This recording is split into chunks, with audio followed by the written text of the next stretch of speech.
Sinimulan na ang isang food caravan sa 28 munisipalidad na naapektuhan ng bagyo. Ang detalye mula kay George Bandola. Nagsimula na ang food caravan ng pamahalaan para matulungan ang mga bayan sa Leyte na naapektuhan ng matinding bagyong Yolanda. Mismong sina DILG Secretary Mar Rojas, DSWD Secretary Dinky Suliman at dumating din si Secretary Ricky Carandang sa pagpapadala ng mga bigas at tulong na pagkain sa 28 bayan ng Leyte.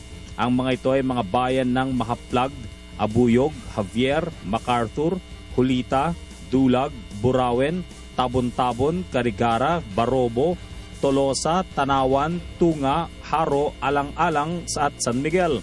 Kapalit ng panawagang na mag-volunteer ang mga Leyteño kaysa magnakaw. Okay na to kasi pareho naman kami biktima dito eh. Dapat lang magtulungan.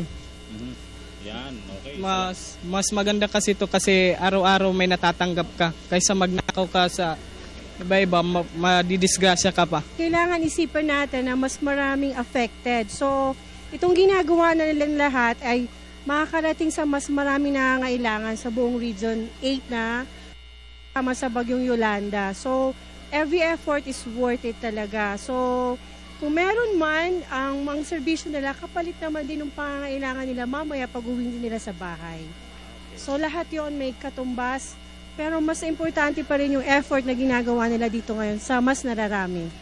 Mula sa napakaraming mga volunteers na yan, na actually naghahanap pa rin ng DSWD ngayon ng mga nararapat ng mga volunteers, hanggang dito sa libu-libong mga sako ng bigas na nakikita nyo sa aking kinalalagyan, ito po ang nakahandang tulong ng pamahalaan. At actually, sinisimulan na nga pong i-distribute ito sa mga malalapit na mga bayan at mga naapektuhan mula sa mga probinsya ng Leyte at Samar.